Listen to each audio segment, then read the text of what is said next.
way we get change is when enough people in this country say, I'm mad as hell and I'm fed up and I'm not going to do this anymore. You are not going to go back and represent me in Washington, D.C. if you are not willing to pass a meaningful infrastructure bill. If you don't say you're going to fund the NIH and the NISF, because that is our future. We have to make these issues salient and not just wonky. All right, there's Elizabeth Warren, but I think there went Elizabeth Warren. It doesn't look like she's going to run. And joining us now is James Taranto, columnist for the Wall Street Journal, editor of OpinionJournal.com. James, the one that got away, one of your pieces, is that Elizabeth Warren? Yes, she's been saying for some time that she wasn't going to run for president. I suppose there's always the possibility that she'll change her mind if Mrs. Clinton's campaign collapses, which so far it seems Mrs. Clinton's campaign seems remarkably resilient. But what happened this week that's sort of interesting is this group that was this effort, joint effort by MoveOn.org and I forget the other group, Democracy for America or something like that, the Run Warren Run campaign, which they started in December. They decided to end it, and they sort of declared victory and said Mrs. Clinton is moving so far to the left that, gee, look, we've done what we needed to do. I think that's kind of a strange thing to do because, first of all, nobody really believes that Mrs. Clinton is sincere, but second, why would you not, keep it, if not active, at least keep it, on the back burner in case the campaign collapses, which is increasingly unlikely, but still within the realm of possibility. No, that's a very good question, and I don't know what kind of signals Elizabeth Warren gave them and why they closed it down, but it is very interesting. Do There's still an effort, by the way, called Ready for Warren. Yeah. ReadyForWarren.com, I think, is the website, or maybe it's .org. They started earlier. And I mean, one of the funny things about this Run Warren Run thing is they're saying, oh, we've changed the discussion. All of a sudden now everyone's talking about inequality. Not only has that been true forever, but people were talking about Elizabeth Warren long before Run Warren Run came along. So it was a case to begin with of kind of getting out in front of the parade and pretending to lead it. Yeah, all right. Well, I agree. What about Bernie Sanders as far as, being a Warren replacement, if you will? Well, he has a certain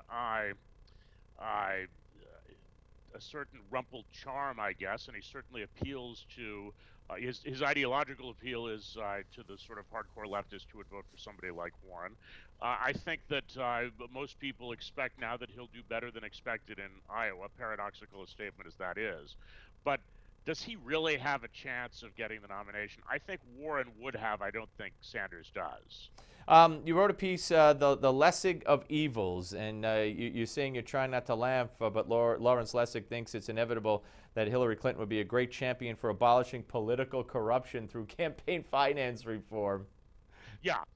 The point there, Larry Lessig is a Harvard law professor, who's a big advocate of more tightly regulating political speech. And his point is, it's kind of, I said it's sort of like the Nixon goes to China argument, but he makes it as the LBJ champion civil rights argument, that LBJ was sort of an unlikely champion. She would be an unlikely champion. My point is, she wouldn't be that unlikely, because when you look at what people talk about in terms of campaign finance reform, it's all stuff to regulate official campaigns, to regulate lobbying, to regulate 501c4 organizations. There's nothing about preventing the use of a 501c3 as a political slush fund, which is what the Clintons appear to have been doing to the tune of, tens, perhaps hundreds of millions of dollars. There's nothing about spouses taking huge speaking fees while the other spouse is in office, with at least the appearance of a quid pro quo, or the politician himself taking huge speaking fees, as Mrs. Clinton has done since leaving the State Department, with the expectation perhaps of a quid pro quo later on. Everything the Clintons have been doing would be unaffected by this. Right. So what would happen? These campaign finance reforms would not do away with corruption. Right. They would leave the kind of corruption that the Clintons practiced, and they would set up barriers to entry to politics. Absolutely, and anything the Clintons are involved in, they get around. Great to talk to you, James. Thank you very much. All right, thanks. All right, folks. Give Me Five is next, but first, the Daily Wrap update with Rick Unger. Tell us what's coming up next. Thanks, Steve. Coming up tonight on The Wrap, more government snooping, this time along the U.S. border.